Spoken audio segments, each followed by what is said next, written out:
Por estes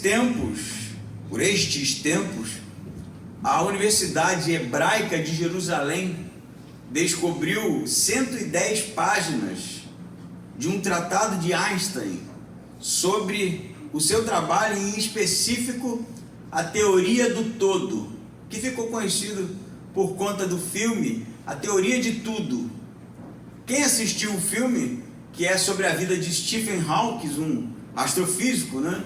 Muito conhecido, uma das mentes mais brilhantes da física, desde Einstein, entende que todo o trabalho da física, ela tem como objetivo produzir uma teoria que explique todo o universo. Eu não vou me demorar muito sobre isso, mas para dizer para você que existe sim a teoria de Einstein sobre a relatividade geral, e a teoria que é completamente contrária da teoria de Einstein, que abrange o mundo subatômico, chamado de física quântica.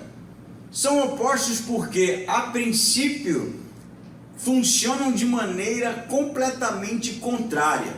Por isso, uma tentativa de unificar todas as teorias e criar-se uma teoria elegante que explique o funcionamento de toda a realidade. Existem algumas teorias que são teorias, né? Porque não podem até então ser experimentadas, como a teoria das cordas, ou mesmo a teoria que Hawking, né, defendeu enquanto vivo, chamada de teoria dos multiversos. Por que eu estou dizendo tudo isso? Porque realmente existe um esforço na ciência para entender o mundo em que nós estamos inseridos. Nada disso é em vão, apesar de o próprio Stephen Hawking ter dito que não precisa da existência de Deus para explicar o universo. Eu, porém, hoje, não como cientista, mas como teólogo, quero propor algo diferente. Propor que, no final da história, o fim de todas as coisas, a realidade última de todas as coisas é Cristo.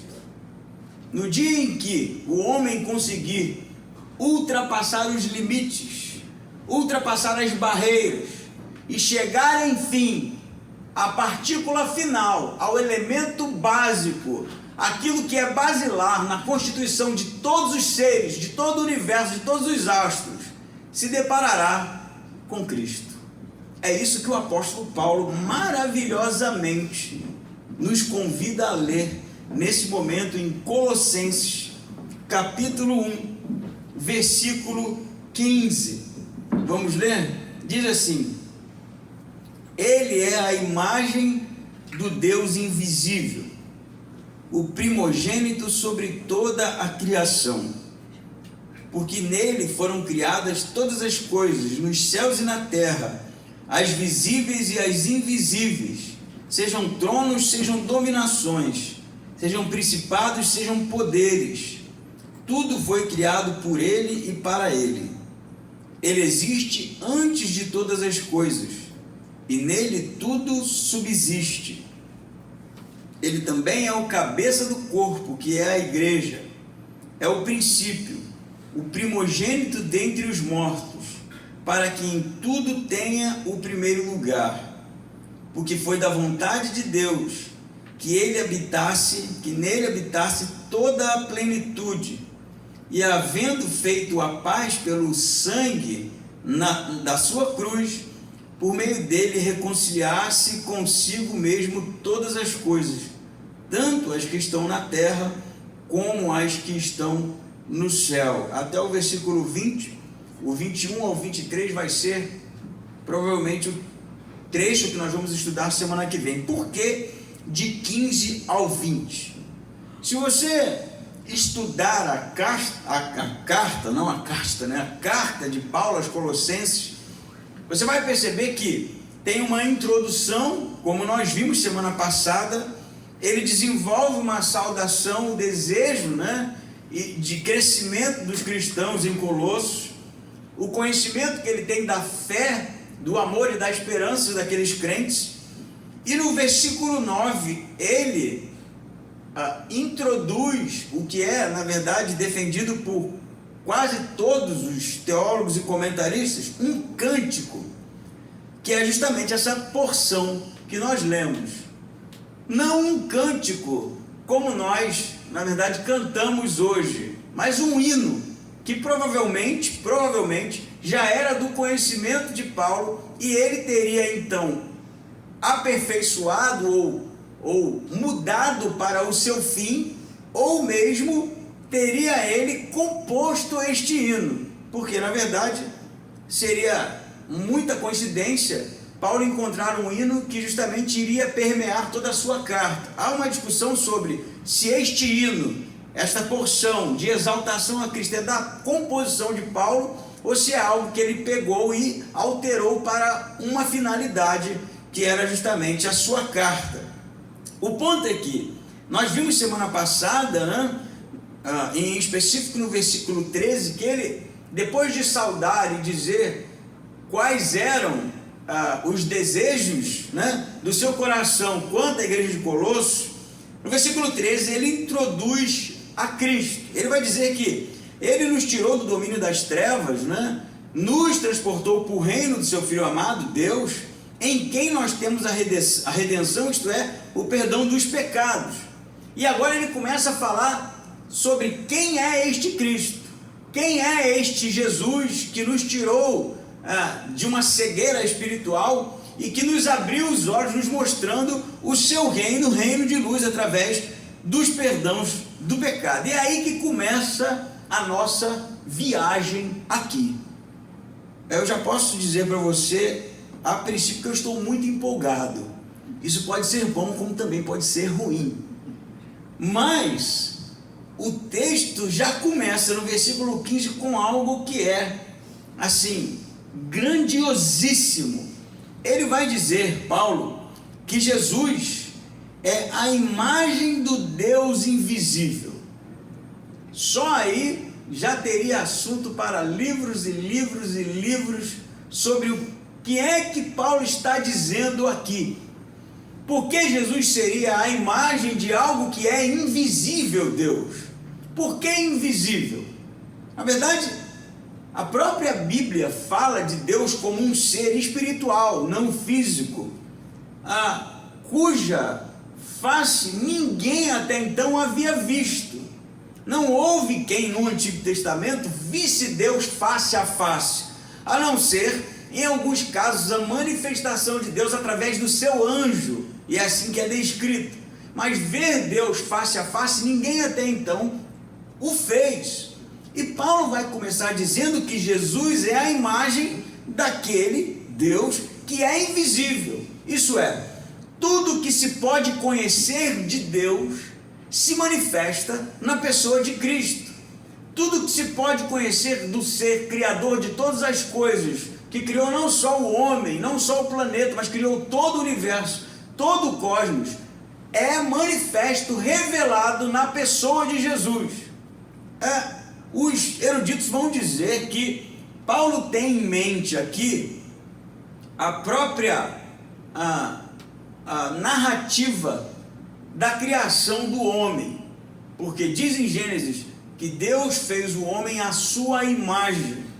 O que é que isso significa? Significa que, me parece, quando Deus cria o homem, ele cria o homem para que o homem reproduzisse quem Deus é.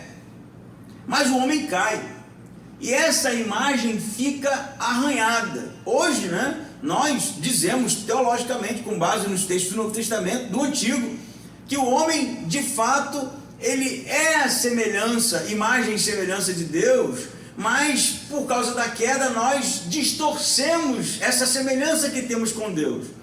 Então, Paulo estaria dizendo que Jesus é um novo Adão, ele vai dizer isso em Romanos, que Jesus é um novo Adão e que representa de maneira fiel, de maneira exata, quem Deus é.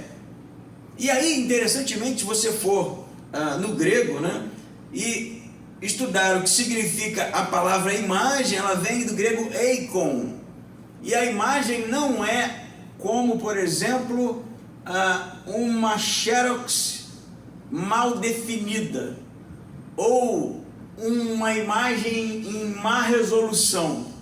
Aí, inclusive, a palavra eikon vai dar origem a retrato para nós. E o que Paulo estaria dizendo é que Jesus, ele é a imagem exata de quem Deus é. E se isso, na verdade, não é maravilhoso, eu não sei que tipo de palavra expressar, porque o ser que a ciência procura, não enquanto ser, mas enquanto explicação, o Criador de tudo, realmente esteve entre nós, manifesto na pessoa de Cristo, caminhou entre nós, curou homens doentes, ressuscitou mortos, fez, na verdade, ali imensos, inúmeros milagres, e realmente falou sobre ele e sobre quem Deus é. É óbvio que a gente ainda está na primeira parte do primeiro versículo, e ele diz mais: este que é a imagem do Deus invisível, vai dizer Paulo, o primogênito de toda a criação. Aqui a gente precisa ter um pouquinho de cuidado, porque alguns vão interpretar isso aqui como Jesus sendo algo criado por Deus. O primogênito de toda a criação, a gente sabe que o primogênito é primeiro o filho, e aí Jesus teria sido o primeiro criado por Deus. Assim vão defender os marcionitas, historicamente, que foram excomungados do cristianismo, e hoje os testemunhos de Jeová são filhos de Marcião, o herege, conhecido como herege, que vão dizer que Jesus é uma criatura, um profeta, alguma coisa menor que Deus. Mas não é isso que o texto está dizendo, porque a palavra para primogênito vem de prototokos. Você tinha até que anotar isso aí, o que é prototokos, para você entender a beleza do texto e o que o Paulo está dizendo. Prototokos nem sempre é o primeiro filho. Prototokos pode significar o herdeiro. Por exemplo, Jacó e Esaú. O primeiro filho era Esaú, mas quem se tornou o prototokos foi Jacó, que era o segundo, porque teve direito sobre a primogenitura e passou a ser herdeiro, líder, chefe sobre os descendentes de Jacó, ou de Isaac. Então, Israel em alguns momentos é chamado de prototokos, primogênito. Davi é chamado de prototokos, e nem todos eles eram filhos de alguém que nasceu em primeiro lugar, mas sim porque, aos olhos de Deus, tinham a primazia, a preeminência. O que Paulo está dizendo aqui é que Jesus é um hino de exaltação, ele é a imagem do Deus invisível, isso é, tudo que se pode conhecer de Deus é manifesto em Cristo. Ele é o primogênito de toda a criação, isto é, o herdeiro de toda a criação, o preeminente em toda a criação, aquele que tem toda a criação à sua disposição. Ele vai dizer mais, ele vai dizer que, se segura aí no banco, porque o 16 diz que por ele foram criadas todas as coisas, na terra e no céu. Por Jesus foram criadas todas as coisas. Você sabe quem é o criador do átomo? Cristo, Jesus. Você sabe quem é o criador dos fótons? Cristo. Você sabe quem é o criador das galáxias, dos buracos negros, da gravidade, da força eletromagnética, da força nuclear fraca e forte, de todas as forças, de todas as leis que regem o universo visível e invisível? Cristo. Sabia disso? Jesus não é o Filho de Deus que morreu na cruz por amor de nós somente. Ele é aquele por quem todas as coisas vieram à existência. Todas as coisas. Não há nada que tenha vindo à existência que não tenha sido criado por Jesus. E Paulo vai dizer mais. Ele diz que foram criados por ele todas as coisas, nos céus e na terra, as visíveis e as invisíveis. É óbvio que aqui tem um paralelo, céu e terra, visíveis e invisíveis, terra visíveis, céu invisíveis. E ele vai dizer, sejam tronos, sejam dominações, sejam principados, sejam poderes, tudo foi criado por ele. Então, ele usa aqui expressões, né? Eu poderia falar de uma por uma para você o que significa, mas a grosso modo, tanto coisas reais, físicas, visíveis, quanto coisas imateriais e espirituais foram criadas por ele. Todas as coisas foram criadas por ele e ele termina, e para ele. Sabe o que significa? Que tudo que existe, além de ter sido criado por Jesus, pertence a ele. O mundo pertence a ele, os homens pertencem a ele, o cosmos pertence a ele, o universo pertence a ele, os átomos pertencem a ele. Ele é o Senhor de toda a criação. E aquele homem que caminhou entre nós há 2000 anos atrás, que morre, ressuscita, que come, se alegra, que se entristece, que chora, que sorri, cujos ventos e as ondas obedecem, cujos mortos ressuscitam, cujos doentes foram criados, era na verdade o dono e criador de todas as coisas. Isso não é magnífico? Você já havia pensado sobre isso? Porque quem sabe a gente pensa em Jesus um pouquinho pequenininho. Pode ser que a gente pense no Jesus histórico e o nosso Senhor, não é?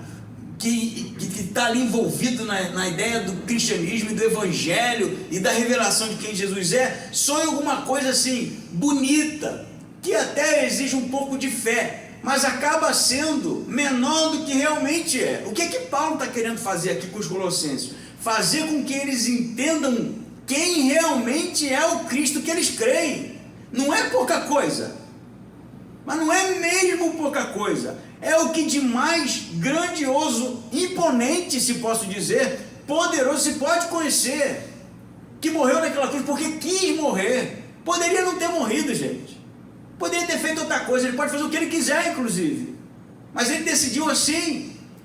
E aí o que eu acho que é grave nisso é que como que nós podemos tratar o evangelho, tratar Jesus de maneira secundária, de maneira menor, eu diria de maneira inapropriada. Como assim? Não tem como. Mas ao mesmo tempo eu sei que não adianta eu botar para você a Quinta Sinfonia de Beethoven.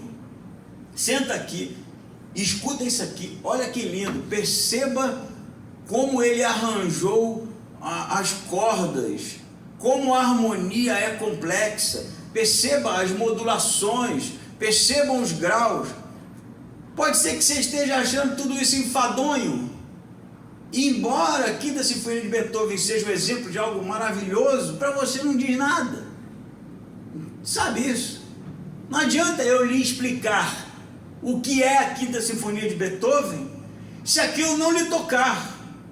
Não adianta eu lhe expor a escultura, né? Como a escultura, por exemplo, de Davi, você já deve ter visto isso, que é magnífica. Se aquilo de alguma forma não tiver um significado para você, vai ser só uma explicação técnica sobre obra de arte, e explicação técnica não faz com que ninguém se apaixone pela arte.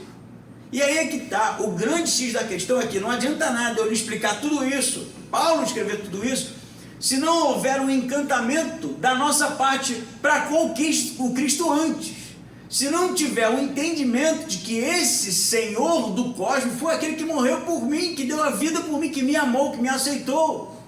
Eu até tenho experiência de evangelismo na rua, e não sou só eu não, acho que todo mundo tem. Você apresenta Jesus para a pessoa, não é desse jeito aqui, você só diz que ele morreu na cruz. E o cidadão que está ouvindo, muitas vezes, nem tem a compreensão teológica elevada e cai de joelhos. Porque o simples fato de ele entender que ele é um pecador miserável e que Jesus, sendo justo, morreu naquela cruz por ele, por amor, já é o suficiente. E é aí que eu acho que é o ponto.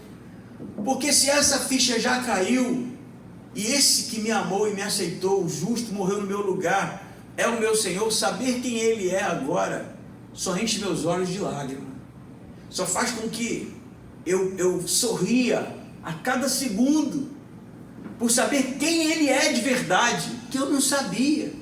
O oposto disso, a indiferença para com a pessoa de Cristo, ela é, na verdade, falta de uma experiência de conversão. Só pode ser isso. Só pode ser isso. Você saber que o Senhor do cosmos, Criador de todas as coisas, eu falo isso porque me faltam palavras para descrever o que Paulo está dizendo aqui. Senhor de tudo, tudo pertence a Ele. A gente sequer conhece o fundo do mar, caramba. Ficou aí tanto tempo acabunhado com o Triângulo das Bermudas, né? Quem lembra disso? Ele criou o cosmos todo, o universo, coisa que a gente sequer pode imaginar. E diz e declara que nos ama.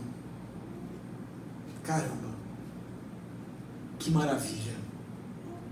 Mas se você não tiver entendido isso, quem você é, quem Ele é e que amor é esse que nós cantamos, nada do que eu disser vai fazer diferença para você.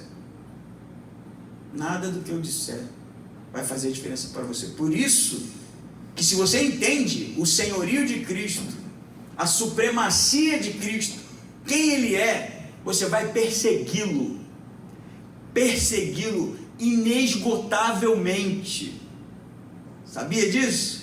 Eu vou dizer para você, eu gosto de filosofia pra caramba, eu dou aula de filosofia, e tudo que aparece filosofia eu consumo, eu quero ler, eu quero saber, aquilo me atrai porque eu gosto daquilo. E eu posso até usar outro exemplo para você: comida, né? Quem faz comida aqui está sempre vendo novas receitas, novas possibilidades, né? O exemplo que eu quero dar aqui é sempre dizer para você que, se Jesus é tudo isso mesmo, precisa despertar em mim um desejo intenso de conhecê-lo cada vez mais, de realmente querer estar perseguindo de maneira insaciável esse Cristo, conhecê-lo mesmo, porque Ele é inesgotável e Ele está à disposição. Não, assim, eu não sei, eu nem sei se eu estou pregando isso certo, se eu estou conseguindo dizer o que eu quero dizer, mas não dá para tratar isso de maneira chula, gente. O que Paulo está falando aqui é algo que divide a linha. Ou a gente diz que Paulo está completamente maluco, e isso aqui não faz o menor sentido, e aí beleza, tudo bem, eu acho que você tem todo o direito de dizer: não, peraí, Jesus criou tudo, está maluco, né? Ele morreu na cruz, foi um homem histórico, tem documentos que narram a existência dele. Realmente, 2000 anos atrás existia um cara com o nome de Jesus lá em Jerusalém. Ok, mas que esse cara é um ser divino, criador de todas as coisas, peraí, né? Você tem todo o direito, você pode sair por aquela porta e acreditar em outra coisa. Eu acredito no Stephen Hawking, mas se não, velho, aí a parada fica tensa, porque Ele é tudo, velho. E aí a gente persegue Ele. Não, o cristianismo não é, embora exista esse elemento na teologia paulina, algo que nos sacia, né, como terminar de um jantar seguido de uma bela sobremesa, que a gente, quando está com fome, sai atrás, né? Lá em casa é assim, né? Meu filho começa: papai, tô correndo, e foi aquele drama, né? Ainda é meio-dia, papai vai fazer. E aí fica a cada 5 minutos: já está pronto. Eu ficava assim, né? Eu lembro que eu ficava assim. Aí eu acho que o que mais mata é tá quase pronto. Que fica: mas não está pronto nunca, está pronto. Aí quando está pronto, come e larga no prato. Aí eu fico como: tu me encheu aí para comer, foi um tamanho de fome, agora deixa eu comer. Tô cheio. Tô cheio quer dizer que não quer mais mesmo. Bateu ali o fim da refeição. Com Cristo não pode ser assim. Embora exista o elemento da saciedade, do vazio que há no homem, enquanto a busca por um propósito, existe o outro lado, que é querer cada vez mais dele de maneira incansável, porque Ele é tudo. Amém? Amém ou não amém? Amém. Estão de barriga cheia, não? Eu comecei aqui, está só a entrada ainda. Vamos avançar aqui, senão eu vou ficar a noite toda só nesse pedaço. Ele diz que todas as coisas foram criadas por Ele e para Ele. Você vai perceber aqui que Paulo começa a falar sobre a criação, né? A criação pertence a Jesus. Ele é a imagem do Deus invisível. Ele é aquele que tem direito, preeminência, como prototokos, né? O primogênito, sobre toda a criação. Tudo foi criado por Ele e para Ele. Agora Paulo se volta para a igreja, que é segundo a teologia, a nova criação. A igreja, os crentes, os salvos são chamados de nova criação. E ele começa a dizer o seguinte, né? Versículo 17: ele existe antes de todas as coisas. Então quem defende que Jesus é a primeira coisa criada por Deus vai ter um problema agora, porque se ele é a primeira coisa criada por Deus, Paulo está dizendo que ele existe de primeiro, ou antes, né? Primeiro que todas as coisas que existem são posteriores a Cristo. Ele é anterior a tudo isso, anterior à criação.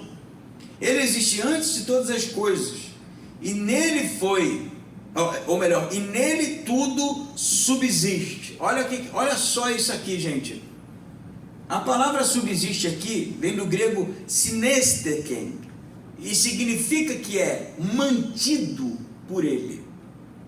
Tudo que existe é mantido por Cristo.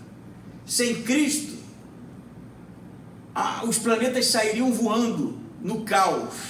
Sem Cristo, não haveria ordem naquilo que é organizado. Sem Cristo, não haveria a natureza funcionando como funciona. Sem Cristo, nada do que existe faria sentido. Ele é o sustentador do universo.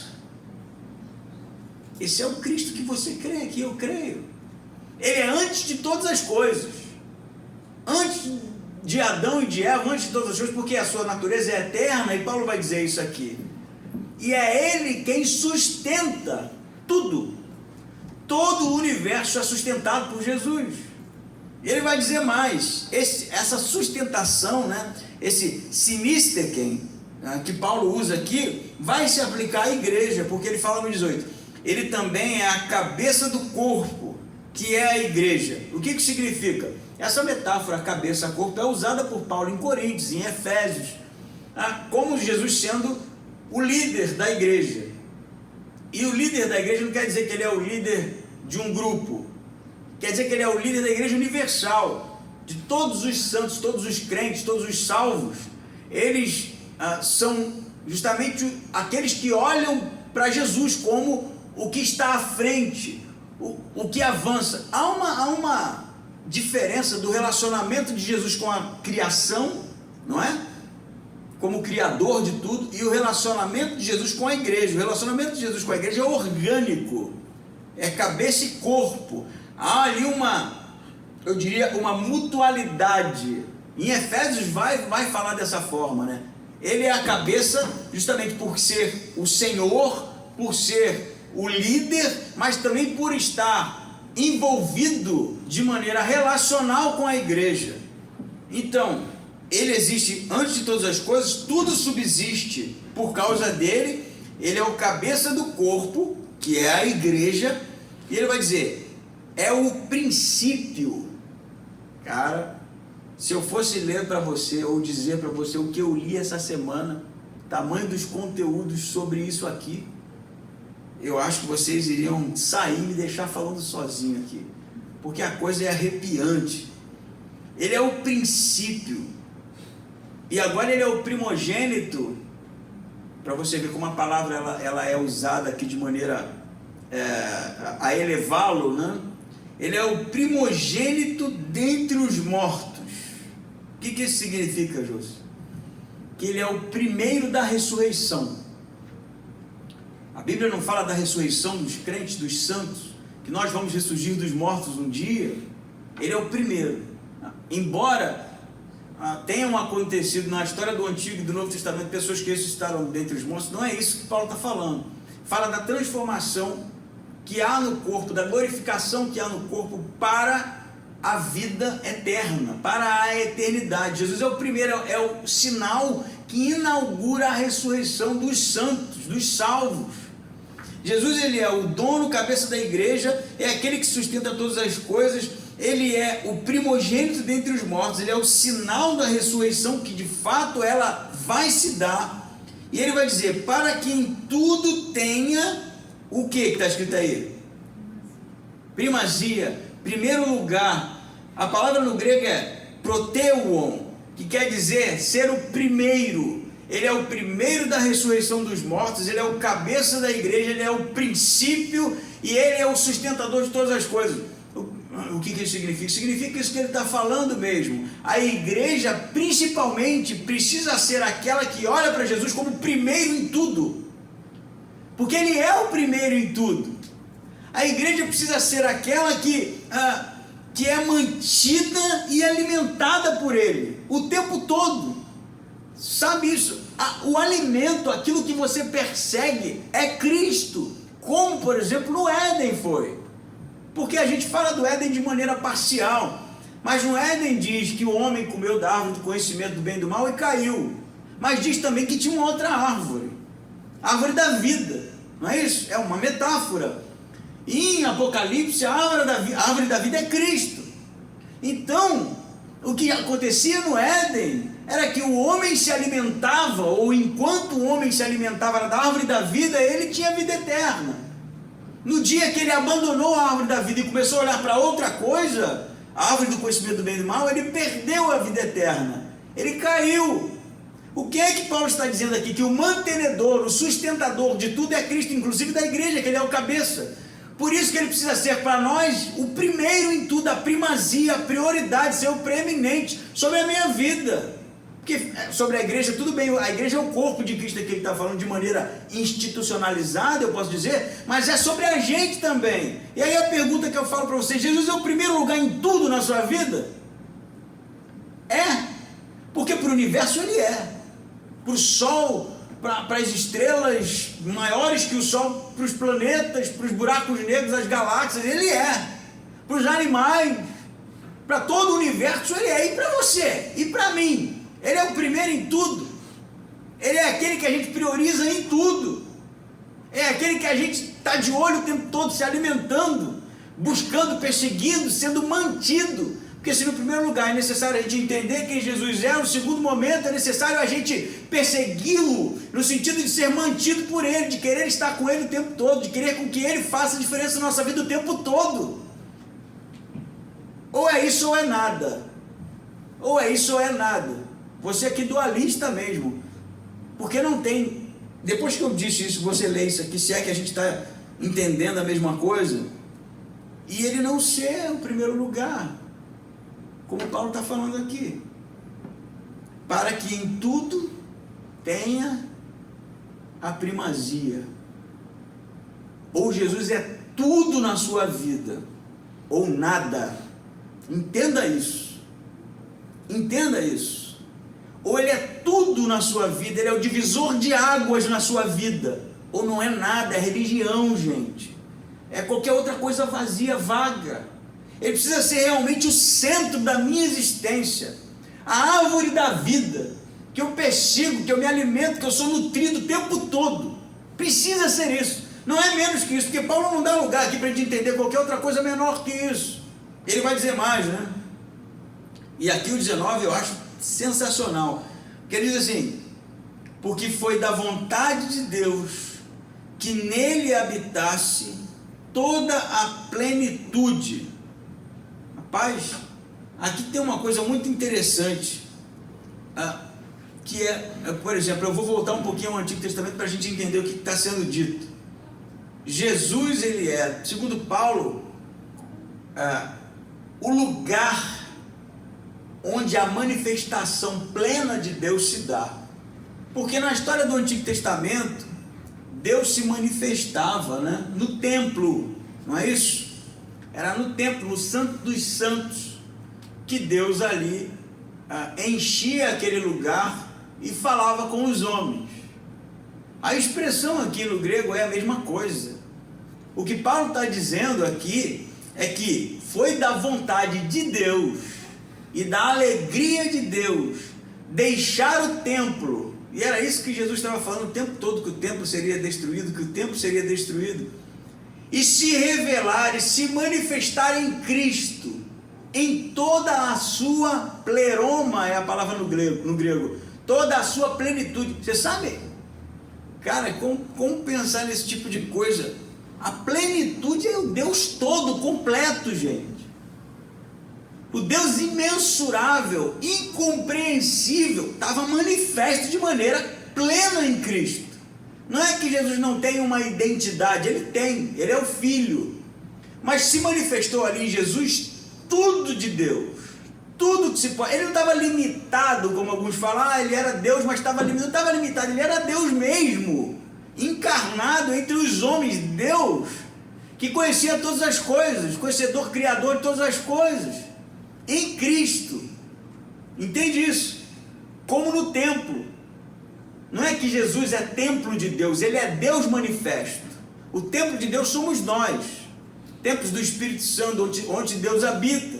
Mas Jesus, ele reflete aquilo que aconteceu no Antigo Testamento, quando Deus se manifestava. Está manifesto em Cristo agora.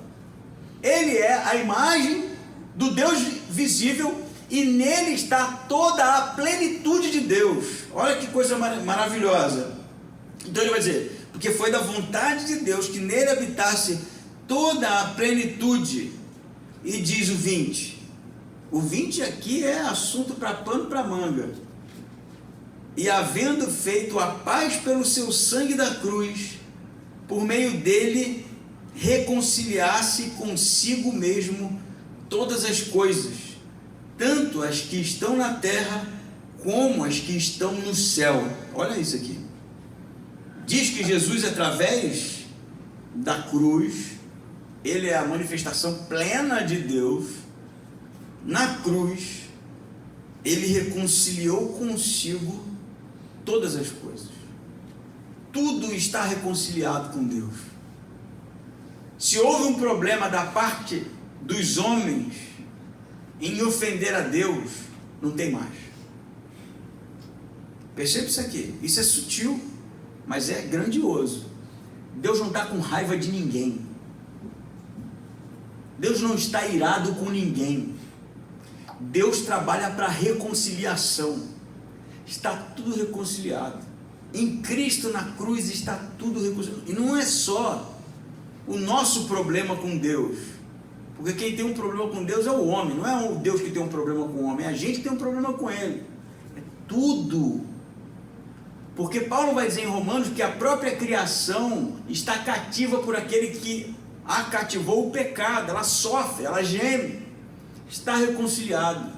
Tudo está reconciliado. Por quê? Não é? Ele vai dizer, tanto as que estão na terra quanto as que estão no céu. E aí eu acho, né, que a expressão aqui não é que tem alguma coisa lá no céu que precisa ser reconciliada com Jesus, mas é uma expressão de exaltação, tanto em cima no céu quanto embaixo da terra. Na cruz de Cristo foi reconciliado com Deus. E é aqui, na verdade, um discurso de Paulo para a restauração de uma criação que caiu, que está corrompida, que sofre por causa do pecado. É o trabalho de Deus para restaurá-la. Por isso que todas as coisas foram reconciliadas com Cristo. É óbvio que a gente ainda vê o homem mau aí matando, a doença consumindo as pessoas, a gente ainda vê muitas coisas acontecendo que, poxa, se tudo está reconciliado com Cristo, e aí, né? É óbvio que isso aqui é um tanto escatológico, mas é uma verdade também para o nosso tempo. O trabalho de Deus, através de Cristo, é para a restauração de todas as coisas. E se nós somos aqueles que entendemos quem Cristo é, que nos alimentamos dele constantemente, nós estamos envolvidos neste propósito também de restauração de todas as coisas. O nosso trabalho como igreja, como crentes, como salvos, é de restaurar todas as coisas, fazer parte do propósito dele. Não é de defender a minha salvação, né? Eu estou salvo, venho para a igreja, ou de ter uma performance para agradar a Deus, ou alguma coisa nesse sentido, mas é ser um agente da parte de Deus também, que trabalha para a restauração de tudo, restauração do perdido, restauração daquele que sofre, restauração daquele que realmente está sedento, carente de Deus, restauração por aqueles que precisam de ajuda, que eles precisam de socorro, restauração na propagação do evangelho transformador, que faz com que as pessoas se sintam aceitas, amadas por Deus. Esses são os santos, esses são os salvos, que em Cristo naquela cruz fazem parte desse trabalho de Deus de reconciliação, de restauração, de renovo, de nova criação. Esse é o propósito da igreja, não é nenhum outro. Evento, culto, música, nada disso. É ser um agente reconciliador, como aquele que entendeu a que pertence. E qual o trabalho da parte de Deus em restaurar tudo? Amém? Amém. Isso é top. Demais. E o meu apelo a você é realmente se sentir fazendo parte disso. É realmente estar inserido neste projeto de Deus para a transformação de tudo aquilo que foi criado por Ele e para Ele. Vamos ficar em pé e orar?